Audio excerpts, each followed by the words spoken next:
let's talk about the Indian rupees, huh? Yes. How far, most people here in the United States, they'll spend, I don't know, $10 at Starbucks every single morning. Mm-hmm. That's about a quarter of the total salary somebody makes in a month in India. Doing, basic material labor jobs that we would do here. So $40. $40 is a lot of money. $40 over there feeds your entire family. Mm-hmm. It does a lot of things. Helps pay your rent. Imagine that. I can pay for rent and food with a $40 salary each month. Come on. This is crazy. Now, there are, I want this should be abundantly clear. There are great benefits to allowing people access to financial products. Yes, Fintech is great. Fintech's great. And with a lot of good things, people tend to use it as opportunists and can have very negative effects on those individuals that are adopting these systems, looking for some sort of financial help. And like most, so a lot of technology companies have the ability to slide through regulatory cracks because of their design. And what they realize is that there is a great need for fintech lenders to go to these unbanked people in India and say, oh, you don't have $40 this month? We'll instantly loan you. No credit history, nothing. But you got to give us up. You got to give up all your data, your contacts, text messages, location, all these things where we're gonna track you, and then if you don't pay, okay, and by the way, because you have nothing to collateralize against it, we're gonna give you a criminal interest rate, take all of your data, and then make you pay back 100x on that initial $40 loan in US dollars. Okay?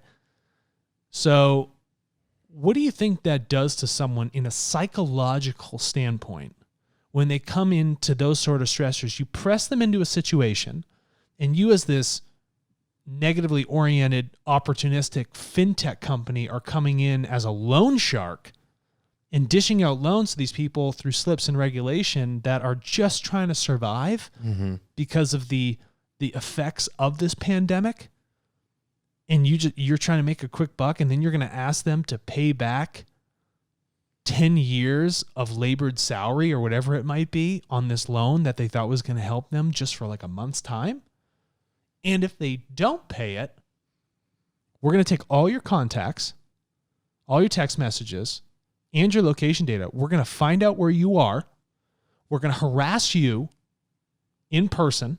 We're going to harass all your contacts telling them that you haven't paid up, okay? And then we're going to just hammer you with text messages over and over and over and over.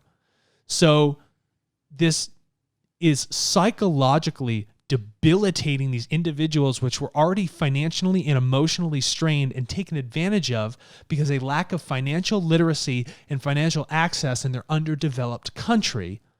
And these people who are doing this with these loan shark fintech companies are just abusing the good nature, the rights, and any sort of economic equalization thought that could ever possibly be there in that country.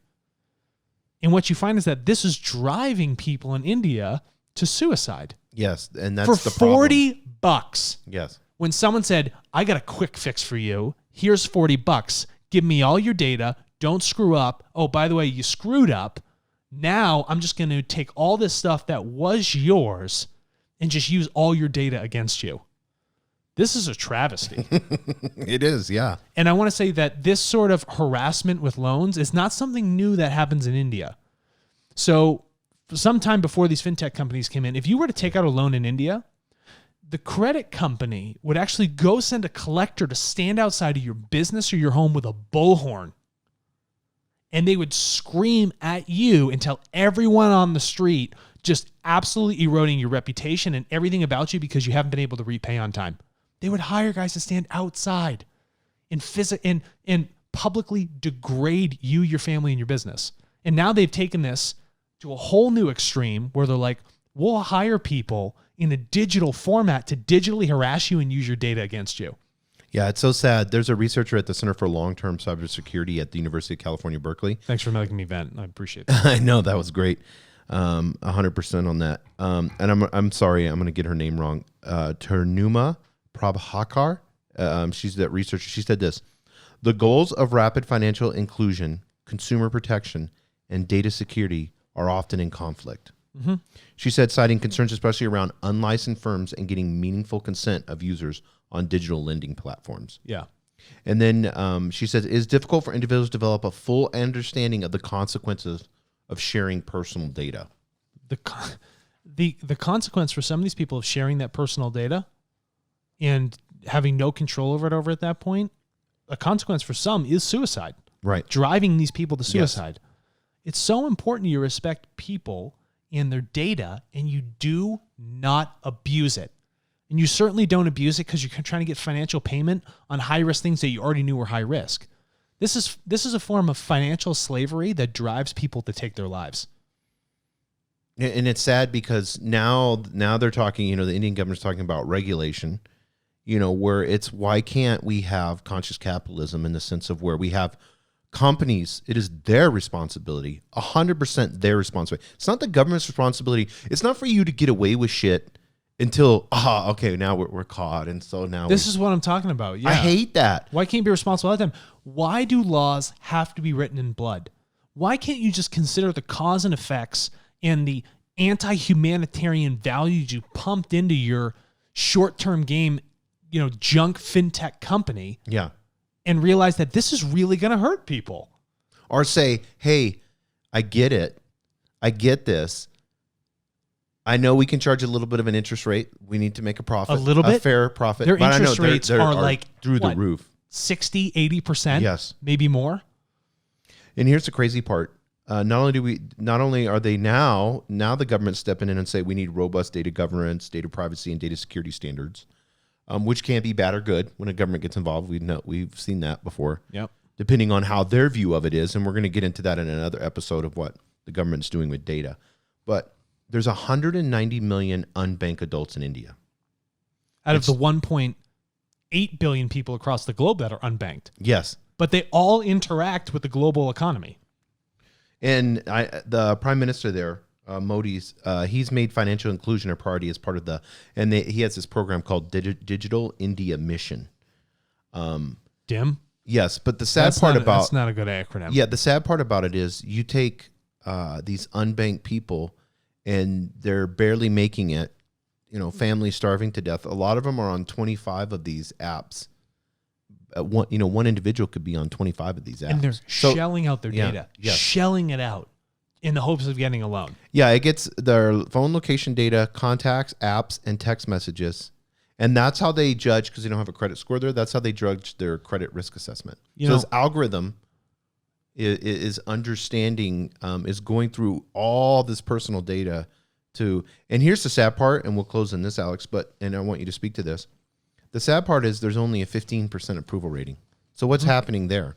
If I get 15% approval, how many apps do I need to be on? Mm-hmm.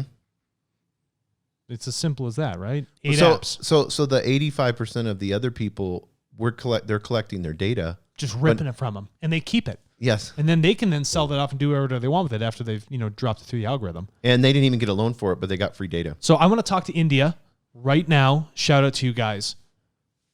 Forget those companies. Forget the loan sharks. Sign up on TARTLE. Control your data. Have it respected by you, us, and everybody that interacts with it. Keep it safe and never let it get used against you. Oh, and by the way, get economically compensated for it. Yes. Stop using these crap systems that abuse you. There's no interest for you to share your data. It's not going to be something negative that's ever pinned against you. You control it, you share it when you want to, and you get paid for doing that. You get paid for being a good person. We're not going to put you in a hole for being a good person. Yeah, there is absolutely TARTLE has absolutely no power over any person in their data. No, absolutely not. We're just a marketplace. We're just a marketplace. We connect you between the buyers and sellers. You share, you get paid. I'll pay for those $40 worth of rupees.